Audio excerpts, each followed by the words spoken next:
Hello students.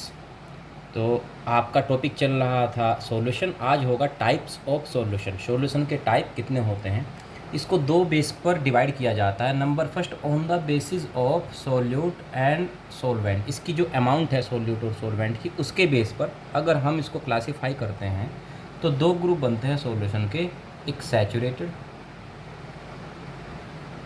और दूसरा होता है अनसैचुरेटेड।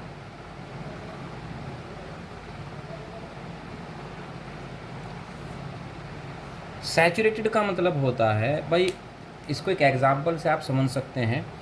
मान लीजिए आपने एक बीकर में वाटर लिया है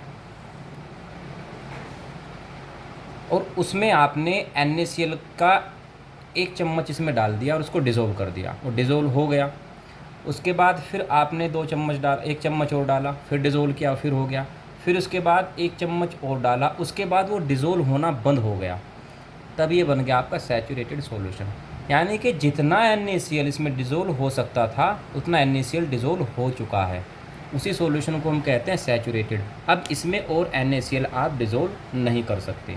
जिसमें सोल्यूट की मैक्सिमम अमाउंट चली जाती है, मैक्सिमम अमाउंट डिज़ोल्व हो जाती है, उसी को हम कहते हैं सैचुरेटेड सॉल्यूशन। तो डेफिनेशन क्या हो जाएगी सैचुरेटेड सॉल्यूशन की? The solution which has maximum amount of solute is called saturated solution. और अनसैचुरेटेड जो इससे पहले बना था वो अनसैचुरेटेड था। मीन्स आपने जब एक ही चम्मच इसमें डाली थी तब वो अनसैचुरेटेड था। जब मैक्सिमम अमाउंट से कम ही अमाउंट होगी इसमें, तब हम उसको कहेंगे अनसैचुरेटेड सॉल्यूशन। यानी कि ऐसा सॉल्यूशन जिसमें अगर सोल्यूट डिज़ोल्व है और भी सोल्यूट डिज़ोल्व किया जा सकता है, इतनी गुंजाइश बाकी है, तब तक ये वो अनसैचुरेटेड।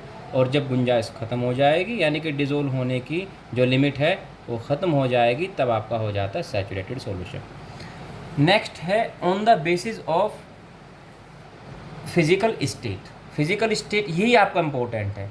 फिजिकल स्टेट के जो बेस पर है तीन टाइप के सॉल्यूशन होते हैं: सॉलिड,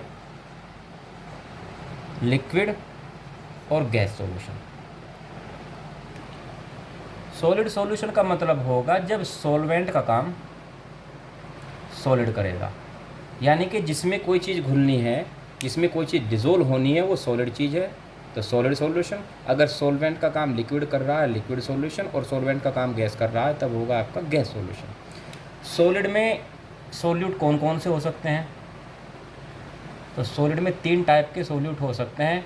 या तो सॉलिड के अंदर सॉलिड को डिज़ोल्व किया जा सकता है, या फिर सॉलिड के अंदर लिक्विड को डिज़ोल्व किया जा सकता है, या सॉलिड के अंदर गैस को डिज़ोल्व किया जा सकता है। इसी तरह से लिक्विड के भी तीन सॉल्यूट होते हैं। लिक्विड के लिए भी या तो सॉलिड, लिक्विड या फिर गैस।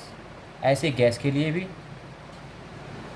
सॉलिड, लिक्विड और गैस। जिसमें सॉलिड सॉल्यूट सॉलिड सॉल्वेंट के अंदर ही डिज़ोल्व हो, उसका एग्जाम्पल होते हैं एलॉयज़।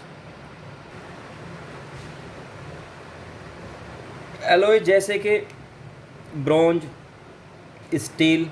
तो इसमें क्या होता है, जैसे ब्रोंज है, ब्रोंज में टिन और कॉपर, ये दोनों मेटल होती हैं। दोनों मेटल को मिक्स किया जाता है, यानी कि दोनों का होमोजीनियस मिक्सचर होता है। तो जब मेटल के होमोजीनियस मिक्सचर होते हैं उनको हम बोलते हैं एलॉयज़। यानी कि टिन भी सॉलिड थी और जो उसमें कॉपर मिला था, कॉपर में मिक्स किया था, वो भी सॉलिड था। तो सॉलिड कॉपर में सॉलिड टिन को डिज़ोल्व किया गया है, ये इसका एग्जाम्पल हो जाता है। लिक्विड सॉलिड में डिज़ोल्व हो, इसका एग्जाम्पल होता है अमलगम। अमलगम क्या होता है? एक मेटल सुनी होगी आपने, मरकरी। मरकरी लिक्विड होती है और मरकरी को जब हम एल्यूमिनियम पर डाल देते हैं तो एल्यूमिनियम जो कि सॉलिड है, एल्यूमिनियम कैसा होता है? सॉलिड होता है। और जो मरकरी है, मरकरी होता है लिक्विड। तो जब हम लिक्विड मरकरी को सॉलिड एल्यूमिनियम पर डालते हैं तो एल्यूमिनियम उस सारे को एब्जॉर्ब कर लेता है, अपने अंदर डिज़ोल्व कर लेता है, यानी कि लिक्विड किस में चला गया? सॉलिड में। तो उसका एग्जाम्पल हो जाता है अमलगम। केवल आपको उसके एग्जाम्पल याद रखने हैं बस। गैस सॉलिड में डिज़ोल्व हो, एक मेटल होती है प्लेटिनम। अगर प्लेटिनम को हाइड्रोजन गैस के आसपास रख दिया जाए तो प्लेटिनम क्या करता है? उस हाइड्रोजन गैस को, जो H2 है, उसको एब्जॉर्ब कर लेता है, यानी कि गैस किस में चली जाती है, सॉलिड में। प्लेटिनम सॉलिड होता है, हाइड्रोजन गैस है, तो गैस चलेगी सॉलिड में। ये इसका एग्जाम्पल हो गया, यानी कि H2 इन प्लेटिनम। ऐसे लिक्विड सॉल्यूशन सॉलिड लिक्विड में डिजोल्व हो तो जैसे सोल्ट सॉल्यूशन, आप सोल्ट को पानी में डाल दीजिए, इसका एग्जाम्पल हो जाएगा। लिक्विड और लिक्विड सॉल्यूशन जैसे अल्कोहल और वाटर। गैस लिक्विड सॉल्यूशन जैसे कि आपने कोल्ड ड्रिंक में देखा होगा कार्बन डाइऑक्साइड गैस घुली होती है, तो ये एग्जाम्पल हो जाता है गैस का लिक्विड में सॉल्यूशन का। सॉलिड गैस सॉल्यूशन और लिक्विड गैस सॉल्यूशन ये आपके सिलेबस में नहीं है, तो इनको यहाँ से कट कर देते हैं, इसको समझने की ज़रूरत नहीं है। गैस गैस सॉल्यूशन जो आपकी एयर है वो गैसेस का मिक्सचर ही होता है, तो इसका एग्जांपल हो जाता है गैस सॉल्यूशन इन गैस। तो इस तरह से आपका पैटर्न बन जाता है सॉलिड लिक्विड और गैस सॉल्यूशन का। सॉलिड सॉल्यूशन ये आपको केवल एग्जाम्पल याद रखने हैं, जब सॉलिड सॉलिड में डिजोल्व हो, जैसे कि एलॉय में मेटल ही मेटल में डिजोल्व होती है, दोनों मेटल सॉलिड होती है। लिक्विड सॉलिड में डिजोल्व हो, मरकरी लिक्विड मेटल होती है, एल्युमिनियम सॉलिड मेटल होती है, तो उसमें डिजोल्व हो जाती है, उसको कहते हैं अमलगम। गैस सॉलिड में डिजोल्व हो, अगर प्लेटिनम को हाइड्रोजन गैस के सिलेंडर में डाल दिया जाए तो प्लेटिनम हाइड्रोजन को एब्जॉर्ब कर लेगा, यानी कि जो हाइड्रोजन गैस है वो सॉलिड प्लेटिनम में चली जाती है, गैस सॉलिड में चली जाती है। नेक्स्ट लिक्विड सॉलिड लिक्विड में डिजोल्व हो तो आप घर पे बना ही सकते हैं सॉल्यूशन को, सोल्ट पानी में डिजोल्व करना है, बस केवल इतना ही करना है आपको। लिक्विड लिक्विड में डिजोल्व हो मीन्स अल्कोहल और वाटर को डिजोल्व कर दीजिए। गैस लिक्विड में कोल्ड ड्रिंक आपने देखी है, उसमें कार्बन डाइऑक्साइड डिजोल्व होती है वाटर के अंदर, और गैस गैस का सॉल्यूशन मीन्स एयर। तो ये आपका सॉल्यूशन के टाइप थे। नेक्स्ट वीडियो में नेक्स्ट टॉपिक के साथ मिलते हैं।